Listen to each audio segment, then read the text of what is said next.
We give you these gifts, we offer you these offerings, and we come to you receiving your blessing and returning it to you for your love, for your grace, for your kingdom. In the name of Christ we pray. Amen.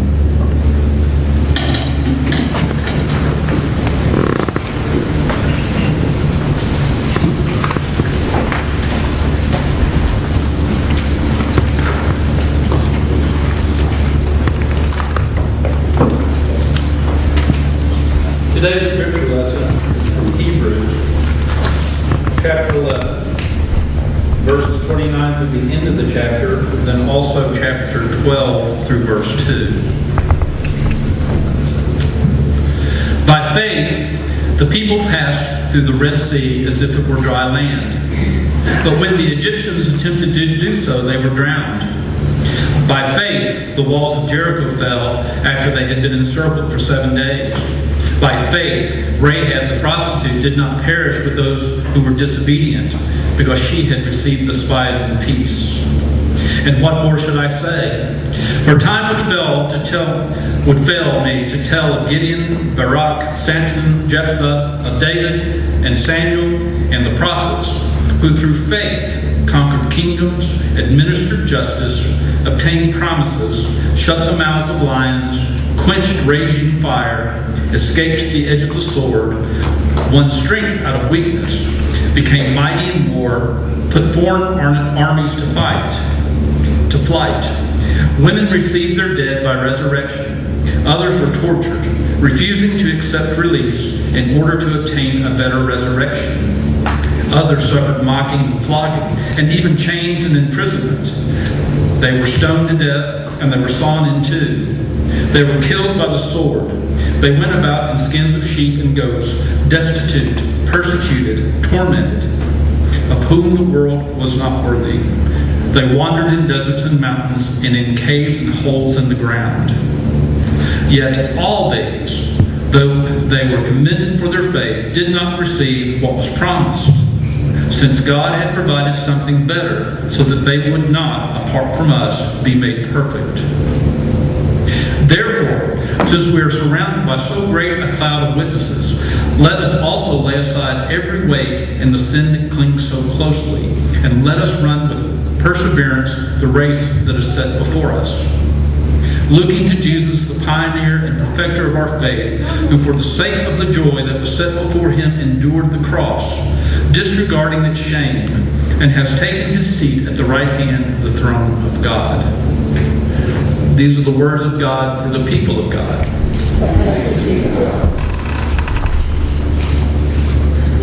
Let us pray. Creating and loving God, we thank you this day for your grace and your love. And we ask you to inspire us, to challenge us. We ask you to help us to see your will in our lives. May the words of my mouth and the meditations of each of our hearts be pleasing in your sight, O Lord, our strength and our Redeemer. Amen. All right, I've asked the kids, and I didn't get a good answer. How many of you are watching the Olympics? If you're not, you ought to be. I'll tell you why. It's a great event. It's a great event. It's an event full of people trying their very best. People trying to be the very best at what they are that they can possibly be. Now, some of them are not even anywhere near close to being the best in the world. Some of them are just the best they can be in their own country. I've always enjoyed watching the Olympics, and it didn't matter summer or winter, it didn't matter. I've always enjoyed it. Back in 1980, I remember watching the Miracle on Ice. I remember watching the U.S. men's hockey team win gold. How many of you think that the U.S. men's hockey team won gold against the Russians? Only 2 of you got it wrong. They beat Finland. I can't even get that right. Finnish. The Russians was the ones they beat to get to the finals. And that was an amazing thing, but the final game wasn't on like at prime time for some reason. It was on way in the middle of the night. And I went downstairs to watch because I wasn't going to wait for the replay the next day. I wanted to watch it. You know, back then, Eddie and Nicholas, we only had 3 channels back then. Just so you know. And our television was a big piece of furniture that made noises. Some of them were what were supposed to be made. And I remember sitting down there in the den of the house watching this amazing thing happen in hockey. And I watched, and my brother would bang on the wall because he was in the room right next door. He had moved out of my room after many years of us being put together in the same room, but finally he had his own room. But he was right there next to the room where the TV was, and he could hear apparently everything. And no matter how low I turned the TV down, until there was no sound coming out of it at all, he would still, I could hear the buzz of the TV. But I wasn't going to miss that, because it was history. It was amazing. It was exciting to watch.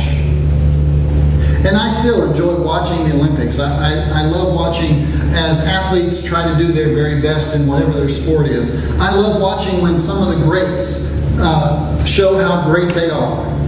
The Michael Phelps of the world. There is only one of those. I enjoy watching him win as many as he can possibly win. And I enjoy seeing that over the life of his Olympic career. I enjoy watching Usain Bolt blow everybody away in the 100-meter dash. I enjoy watching those things, but I also like watching those events where I know nothing about it. I watch fencing and I see them doing this little thing, and then they do it and the light goes on and I don't know what it means because both lights went on and one player got a point and one player didn't. The next time they do it, nobody gets a point. The next time they do it, the other player got a point. I don't know why. I can't see what's going on. I don't know what it is that they're watching for. But what I do know is that those athletes have practiced and studied their game, and they've done everything they could to do it.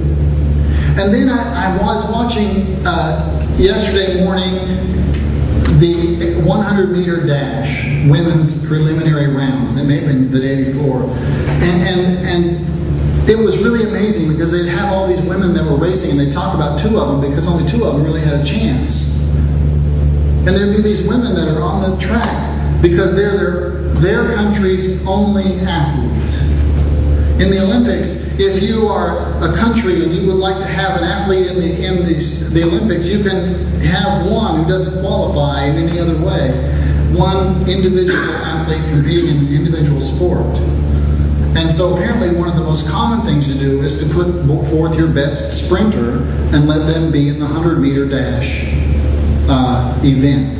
And so the preliminaries are very, there's 8 people at a time, over and over and over again, and they race, and then you'll see somebody will run the race in 10.9 seconds, and the last person will run in 14 and a half.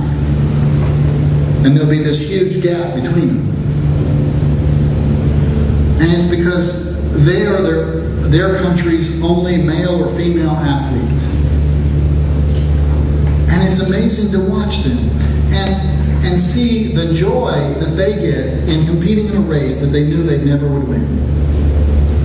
But maybe in their country, they're the fastest there is.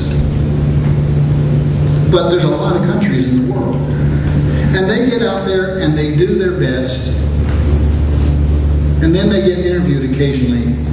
And they talk about the joy of being present with all those other athletes. The chance to be among all these people representing their country, people who love their country as much as they love their country. People who are giving their very best, even when their very best is nowhere near as good as the others. People who have worked just as hard to become Olympians. And they practiced and they've practiced, and they love being there in the presence of all of those other athletes. And one of the things that makes the Olympics unique over all the other ways that they compete is that there are volleyball players hanging out with track stars, hanging out with swimmers, hanging out with fencers. And all of these people gather together in the same kind of place, and they get to know one another, and they get to meet each other. Even if they don't speak the same language, they communicate. And they all understand that they're striving for something. And whether it's Michael Phelps and Katie Ledecky winning like crazy, or the one solo athlete who's running for some country you've never heard of, they're all Olympians. And they're all striving for something. And I look at that and I see the words, "Therefore, since we are surrounded by so great a cloud of witnesses, let us lay aside every weight and the sin that clings so closely." And I'm reminded that we in the church have the same experience. We don't have Olympics for the church. There's not a who is the best disciple maker and who's the best. We don't have all that. But what we do have is a great cloud of witnesses. We do have a gathering of all of the people who are giving their best to try to be followers of Christ. And we can look not just at those that are currently doing it, but those that have come before us. We are surrounded by the history of the church. We're surrounded by the John Wesleys and the Martin Luthers and you name it, Mother Teresa's of the world. We're surrounded by all these people who have given so much of their lives so that you might know who Jesus Christ is. They've given so much of their lives so that you might know what love is. These athletes have gathered together and they get to meet one another, and they get to be the embodiment of the event. The gathering of people from around the world to share. And we, the church, have to use that kind of an example. Paul talks about that, winning the race, that we have to run the race with perseverance, that we have to work hard to do the very best that we can, to be the very best at disciple making, at the very best at loving that we can possibly be.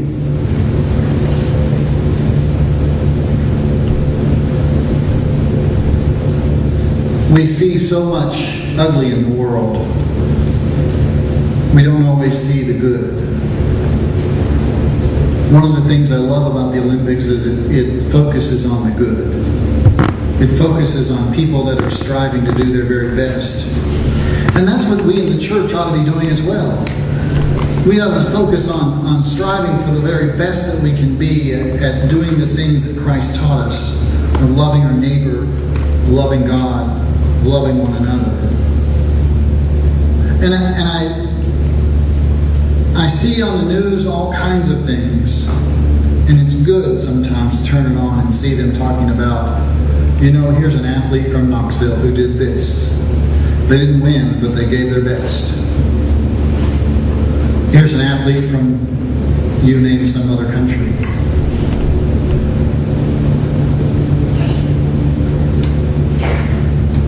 And then I'm reminded that we have that in the church in a lot of ways. You may remember Xavier Dobson, the young boy in Knoxville who threw himself in front of bullets to protect someone else. Now, I don't know what was going through his head, and I'm not going to try to claim that I do. But what I think I know is that somehow it was an instinct of his, an instinct to protect somebody else. Maybe he didn't think it through. Maybe he didn't know for sure that he would get shot. Maybe he just didn't, being young, he didn't understand all that was going on. But what I do know is that he saw some friends of his and said they need protected and did what he had to do. He had instincts of love. His instinct was to protect, to love another. And we might ask ourselves, where did he learn that? Well, he learned it from his mother. He learned it from his family. He learned it from his United Methodist Church. He learned it from the community of people that loved him so much. I'm not saying that Xavier Dobson's lived a perfect life all the time. I don't know enough about him. But what I do know is that we have to do things that put ourselves in that moment where whenever something happens, our instinct first and foremost is to love. I have enjoyed watching the volleyball. I know Jeff likes the volleyball a lot. I've enjoyed watching the volleyball, the beach volleyball and the team volleyball, the indoor volleyball. I enjoy watching that because it takes so much teamwork. But the other thing it takes is amazing reactions to things. The ball's coming at them very fast, and it's not always coming at them, and they still somehow get a hand underneath it, or get to where they can dive and just reach it. I saw a guy jump over a thing to try to get to it, made the save, got it back on the court, and then came back in and made the shot that won the point. Unfortunately, it was a French guy, and he was playing the U.S., but it was amazing to watch. But what's amazing about it is that these people have trained themselves to react because it's now their instinct to do this when that happens, to do this when that happens, to go there, to back up this way, they know by instinct what to do. And I think that as Christians we should practice our faith so that we can have the instinct of love above all other things. Our instinct should not be to judge or put walls up in front of people. Our instinct should be to love one another. Our instinct should be to see the other person as a child created in the image of God just like me. And to do that, to create that instinct, we have to practice it. We have to practice it. Why do insurance companies charge more for youth to drive their cars? Because they haven't had as much experience yet. I know that there's some young people out there that are very good drivers, but there's still things that they haven't experienced that they don't know how to react to yet. It's just a matter of experience sometimes. And so, people under the age of 25 wreck more often, cause more damage than people over the age of 25 driving.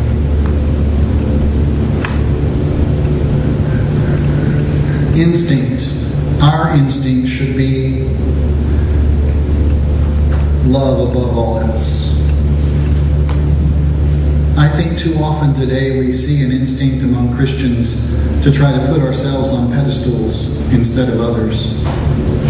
To try to decide for ourselves how we are to protect ourselves from somebody else The person we need to protect ourselves is from us, myself. We need to be willing to practice love, even in the midst of fear, even in the midst of the hatred of the world. The story of the Good Samaritan is about a man who practiced love first.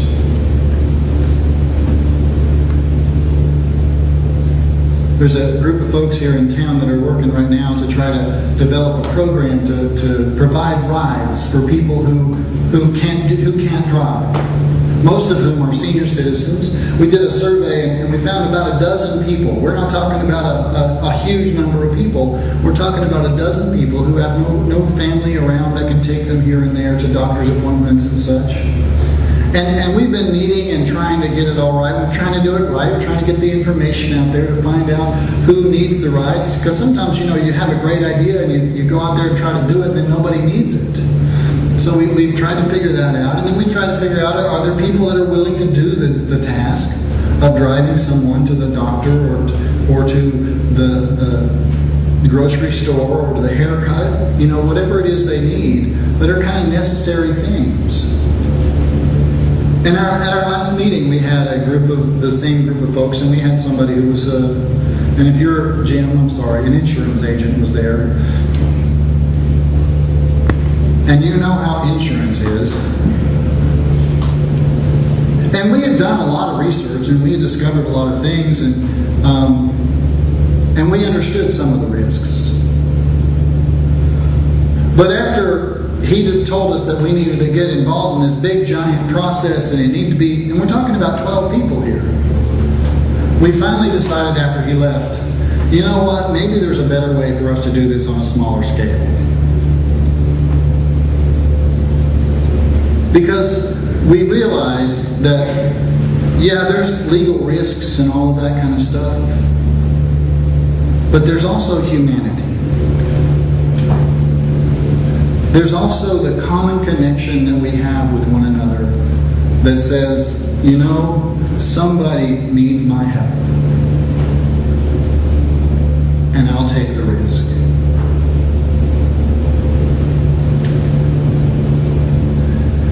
Our instinct shouldn't be protection of ourselves. It should be protection of others. Our instinct should be the instincts of Christ. Therefore, since we are surrounded by so great a cloud of witnesses, let us also lay aside every weight and the sin that clings so closely, and let us run with perseverance the race that is set before us, looking to Jesus, the pioneer and perfecter of our faith, who for the sake of the joy that was set before him, endured the cross, disregarding its shame. You see, what Jesus had to do in that time was decide the big picture is more important than the little picture. He had to see on the other side of what he was going to sacrifice. He had to see that love would win out. He had to trust that doing the right thing was the best thing to do, even if it meant shame and pain for him. Looking to Jesus, the pioneer and perfecter of our faith, who for the sake of the joy that was set before him endured the cross, disregarding its shame, and has taken his seat at the right hand of the throne of God. Let's practice our faith. I love watching the Olympics. I love watching people who have given everything. Some of them just for the chance to be there. Let's practice so that we can be the best that we can be, and that we can be surrounded by the great cloud of witnesses of the people of faith. Let us pray. Creating and loving God, thank you this day. Thank you for an example like the Olympics that teaches us that the world can find hope and that that the world can celebrate together, that the world can see joy, that the world can love. Thank you, God, for the church that teaches us and gives us a place to practice our faith of love, that shows us a more excellent way, and that walks us together with those that have come before, those that surround us now, with love and hope. In the name of Christ we pray.